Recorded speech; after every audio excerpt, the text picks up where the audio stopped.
I'm Diana Ruiz of the Riverside-Corona Resource Conservation District, and we help people conserve their natural resources. We're here today at the LandUse Learning Center to show you some ways that we manage resources more sustainably. When you visit here, we'll introduce you to practices for our three main land uses: native habitat, urban areas, and agriculture, and we'll provide you with plant lists and information about each. We'll take you on a quick trip around our garden that's 3 acres, 1 acre for each, native habitats, urban areas, and agriculture. So most of our plants here are labeled. If you want to learn about our native plants, we can visit 4 locally important plant communities. If you'd like to learn about things you can plant in your own yard, we have 4 different styles of water-wise backyards and an arbor trail about urban forestry and the trees to plant in our area. And if you're interested in planting things that will produce food for you, we can visit the agricultural area. Let me show you 4 of our locally important plant communities in our native habitat area.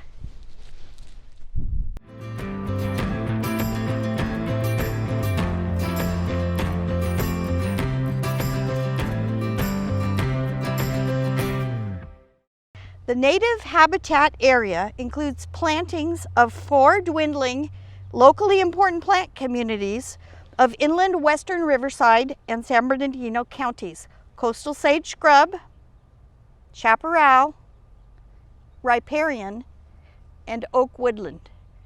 Come along on a tour of our native habitat area with our resource educator, Erin Snyder. The coastal sage scrub plant community is unique to Mediterranean climates like we have here in western Riverside County with hot, dry summers.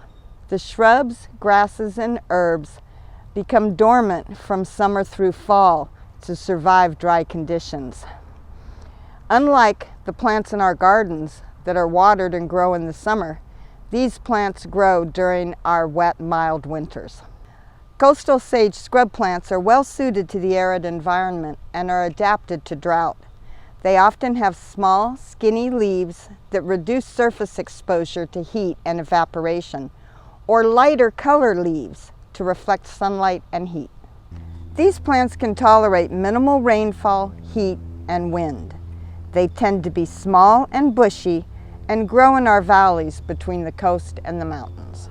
Many of our native plants were used by indigenous people, including lemonade berry, manzanita, toyon, and yucca. To learn more about Native American uses, gardening with native plants, and wildland parks for seeking wildflowers, you might want to purchase the book, Wildflowers and Important Native Plants of the Inland Empire. Chaparral plants grow at higher elevations along our foothills. Chaparral plant communities include woodier evergreen shrubs that grow from 1 to 6 feet tall. Most of these plants are deep-rooted and can grow in cracks in the bedrock. Mature stands of chaparral form dense closed canopies that easily spread fire. For this reason, it's hazardous to build homes in chaparral and at the tops of ridges with dense vegetation. Homes in high fire hazard areas need to create defensible space. Riparian areas are wetter, and so the plants are a little less drought tolerant. They use more water. Many of our native trees are found in riparian areas, such as sycamores, cottonwoods, and willows. Our region also has many important stream channels, and some are even dry most of the year, often referred to as draws, washes, and arroyos. If you see a strand of green on a brown hillside, it's usually a waterway where water has flowed during the rainy season. Waterways with less moisture support different riparian plants than wetter streams. When looking at the riparian plant community, it's also important to consider what's in the water, not just what's alongside. Here at the LandUse Learning Center, our riparian plant community includes a recycling stream for the study of native fish. Here at the stream and at other fish runs, we study and propagate the Santa Ana sucker to try and save it from extinction. Kerwin Russell is here with us. He's our natural resource manager and an expert on native fish. Southern California has 6 native species of fish that are endemic to this part of California, even though we have small streams and light amounts of precipitation. So the Conservation District has developed a program to reintroduce fish, breed fish, and research them for the purposes of maintaining populations and restoring natural diversity to the watersheds that are here in Southern California.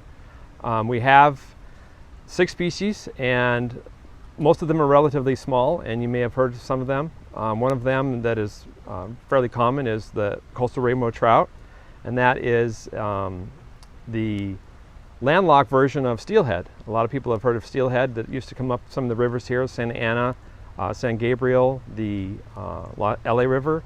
We also have the Santa Ana sucker, which is very common here in the Inland Empire, mainly in the Santa Ana River. And we have that fish in our stream here at the LandUse Learning Center. We also have speckled dace, which is another species of fish that's very common to some of the watersheds here. Again, all these are declining in number. The drought's impacted them, human impacts, flood control projects, and a lot of them were very common in the valley areas, but as those areas dried up and became urbanized, the fish kind of migrated and moved out into the areas that were less impacted, and a lot of those fish are in the streams up in the mountains here in the San Gabriel and San Bernardino National Forest. And so the district is working with those agencies to try to recover those species as well. You can help native fish and other wildlife by keeping their homes or habitat free of trash and toxic chemicals. Please allow only rain down the storm drain. If you find trash in a street or along a trail, pick it up to prevent it from washing or blowing into waterways. Here at the LandUse Learning Center, we highlight our most common oak, the coast live oak, and our rarest oak, the Engelmann. The Engelmann oak only occurs here in western Riverside County. It's endemic to our area. Oak woodland plant communities are typically found on plateaus, valley floors, foothills, and fault lines. They are one of the most threatened of Southern California's plant communities. Oak woodlands are also considered one of the richest habitats, providing food, shelter, and nesting sites for a great variety of animals that live from the treetops to the soil below. Oak trees provide an important food source, the acorn. Acorn woodpeckers rely on oak trees not only for acorns and nesting cavities, but also for eating a variety of insects that live on and around the tree. In turn, the woodpeckers help distribute acorns. Acorn woodpeckers and oak trees are interdependent. Not only do the birds harvest the acorns, they catch them for the future, thus planting new oak trees at a distance from the parent. Shawnee McCullough is our restoration ecologist. Shawnee, how do you help restore native habitats? We start by removing any invasive plants and animals because they tend to take over the area and damage the ecosystem. And then we just bring back some of the native ones and replant the native plants, try to bring back the native animals. We take out any trash and debris that shouldn't be there. We look for toxins, and then we just kind of monitor it over time, monitoring the vegetation, the habitat, and the water quality. So we test for dissolved oxygen in the water because even though fish breathe water, they still live off of oxygen like we do. And if the water is sitting too still, it's not healthy for them. So they need to have that. And this water is 7.3, which is perfect. We're doing restoration, and dealing with plants, invasive plants, is a little easier because you know where they are, you can find them to take them out. Invasive animals, they kind of move around a lot, so it's harder to find. So that's where we use traps. So this is a brown-headed cowbird trap. We use it for capturing brown-headed cowbirds, which tend to lay eggs in the nests of our native songbirds and kick their eggs out. So then our birds that we love so much are raising cowbird eggs instead of their own young. And so that helps the ecosystem when we try to capture them and bring them out. Native habitats are dwindling. How can we have places for native plants and animals and still have places for people to live and grow food? One way is by using our land more efficiently, which requires great planning. Everyone can help by advocating to preserve important habitat areas and becoming engaged with conservation organizations, community leaders, and planners. Speak up to preserve important habitat lands of inland Southern California for future generations to enjoy. Those blocks of land must also be connected with corridors for wildlife, such as for mountain lions. Advocate for planning a freeway under and overpasses that provide for wildlife movement. Those connections are essential for wildlife migration and to prevent interbreeding of species. To learn about ways that you can help native habitats by reducing your own impacts on wildlife, check out the publication, Living on the Edge of the Urban Wildlands Interface.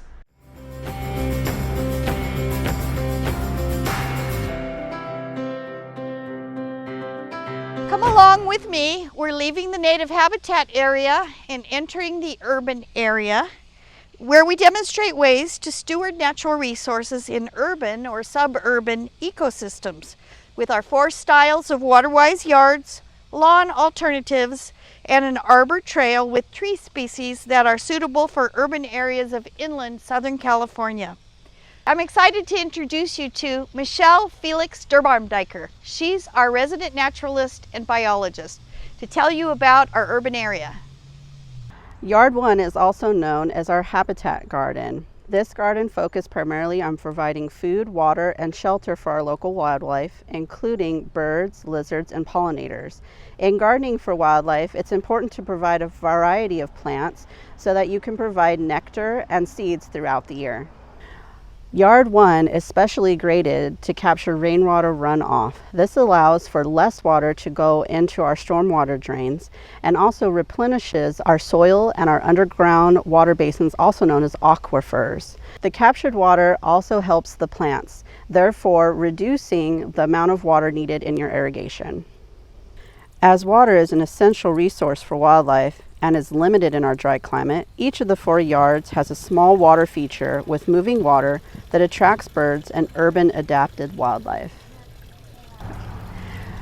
Yard 2 offers native plants and cultivars, or cultivated plants.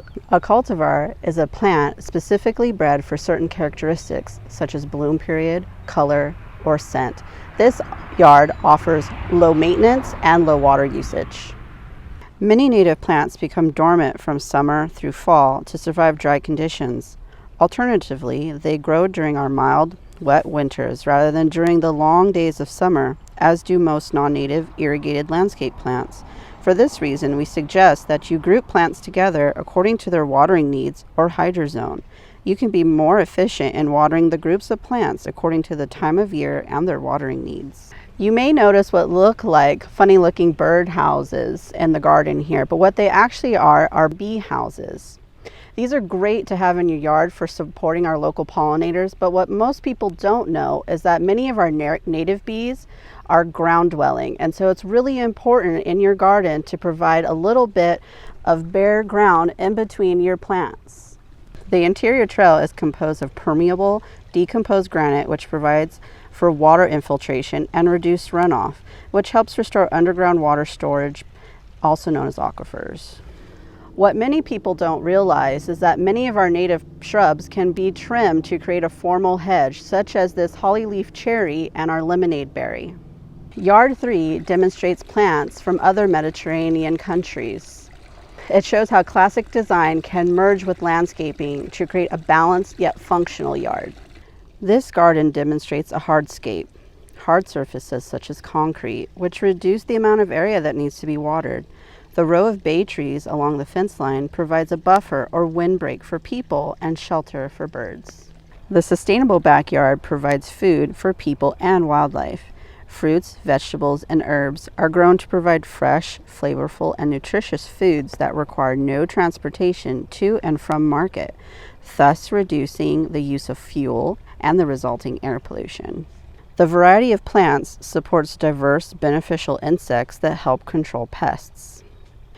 Yard trimmings are composted. The composted waste becomes a rich soil amendment, eliminating the need for purchased chemical fertilizers.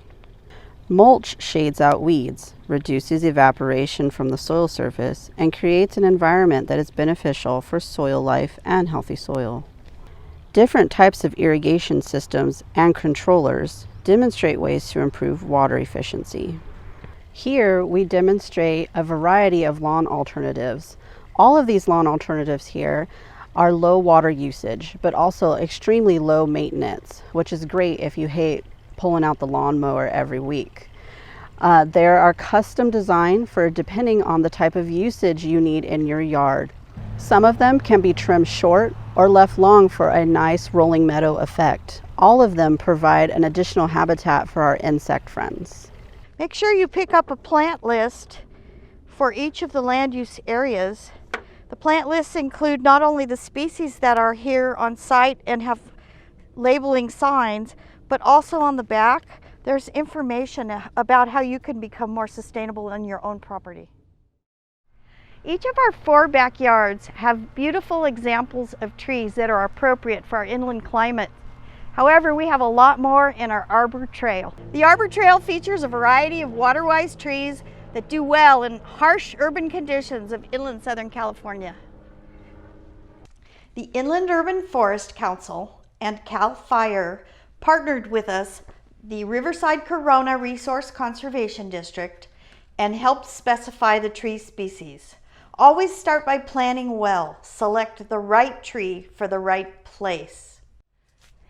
Join me in the Arbor Trail to learn about trees and urban forests.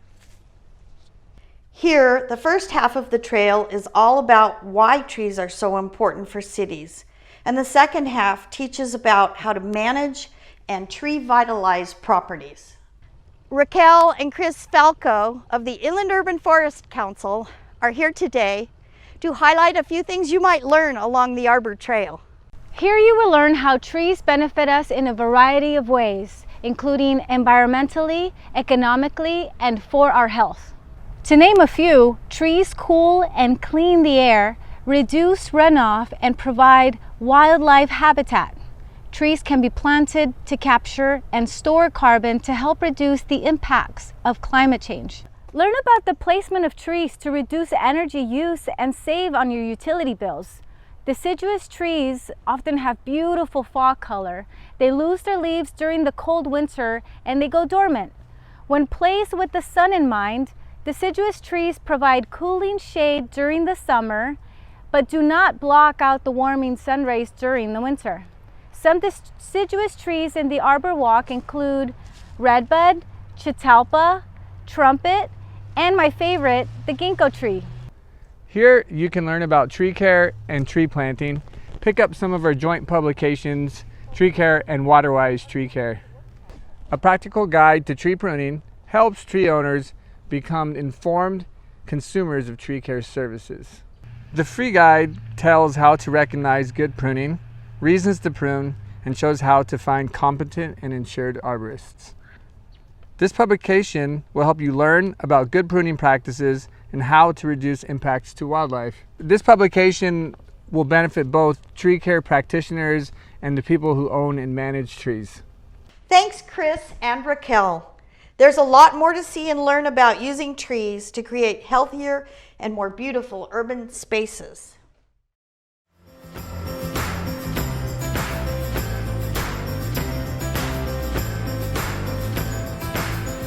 Welcome to the agricultural area. This is where we demonstrate sustainable farming practices and have a variety of crops that do well in our inland Southern California climate. Scott Burnt is our resident urban farmer of the LandUse Learning Center. Scott runs Fox Farms, and he also coordinates the food hub at the Riverside Unified School District. We're here in the citrus orchard of the ag area. This is a hidden gem in Riverside, and a lot of people aren't aware of it, but what we have is different types of citrus trees. You can see what the fruit looks like, how tall they get, and how much fruit they bear. And we water this orchard utilizing water efficient methods so we don't waste water. We're standing in front of the citrus and the stone fruit orchard. As you walk through this orchard, you'll see various signs on sustainable farming methods. You can take a look at what they say about what we're doing in this area. This is a great area for homeowners who are looking for a specific type of tree to plant, because we have 15 examples of stone fruit on this side, and we have another 15 examples of citrus on this side, and they're all labeled with their name, variety, and what time of the year you can harvest the fruit. So, and it shows we keep them at about a 10 to 12 foot size minimum here, so it's easy to pick. So this is what you would want to keep them in your backyard about this high also. In this area, we use sustainable and organic methods of pest control and also fertilizing the trees. We use compost to fertilize the trees. We put a lot of compost around the trees every year, where I'm standing actually on quite a bit of compost right here that we've spread. And we also use non-toxic ant control. These are ant bait traps where we put in sugar water with 1% borax, and it's just enough to kill the colony, but nothing else can actually eat it, and it's non-toxic also. One of the biggest problems in citrus trees and fruit trees is aphids, and the aphids actually are farmed and protected by the ants because they'll feed off the honeydew. So if you want to get rid of aphids, you have to control the ants first, and this is a great way to do it. Make sure you pick up a plant list at each of our 3 land use areas. We're at the agricultural area, where we list the crops that are appropriate for our climatic conditions, and on the back we have a list of the sustainable practices that are used in agriculture. Our biologist, Michelle Felix Derbarmdiker, explains about natural ways to control pests and rodents. Look to the skies. These are examples of bat and raptor boxes. Though often seen as pests, these creatures of the night actually provide natural insect and rodent control. Unfortunately, populations of these animals have been affected by loss of roosting sites and increased use of rodenticides. Properly placed bat and raptor boxes are a simple way you can not only help support these critical members of our local ecosystems, but control pests within your ag area. Would you like to support local growers? Pick up Fresh and Local. It's our guide where you can find where to purchase local foods. An important conservation project that we're working on at the Riverside-Corona Resource Conservation District is propagating local native milkweed. When you arrive at the LandUse Learning Center, you will see a garden that has been planted with milkweed and other native plants that provide nectar for pollinators, especially for monarch butterflies and native bees. Why milkweed? It's the host plant for monarchs, meaning that the butterfly must have it to lay its eggs on so the young caterpillars will eat and grow. Why is it important to help these beautiful creatures? The western monarch population has declined more than 99% since scientists started tracking populations during the 1980s. Meet Ernesto Alvarado, our nursery manager. He's collecting seed from local native milkweed so we can propagate more for the monarch butterfly. Okay, so once the seeds dry in the bags, I separate them inside the bags by using a toothbrush. So I separate the hairs from the seed. Once we collect the seeds, we shake them in the bags to remove the silky hairs from the seeds, and then we sieve them to remove any big particles. After that, I blow the seeds to remove any empty seeds and also small particles. It's more difficult to plant them how they are. By cleaning them, whatever we plant, we're gonna get good germination, so we don't waste space and also like materials. So it helps a lot to really have good clean seed. So once they're clean, we plant them in flats. They germinate in the flat, and then we move the individuals into 4-inch pots, and those are gonna go out into the field to get planted. If you would like to help monarch populations, use the guide Steps for Success with Monarchs for Inland Southern California Valleys, and pick up a plant list here at our demonstration garden. Take a free tour at the LandUse Learning Center or call and arrange for a field trip. We're located at 4500 Glenwood Drive at 14th Street. That's at the base of Mount Rubidoux near downtown Riverside.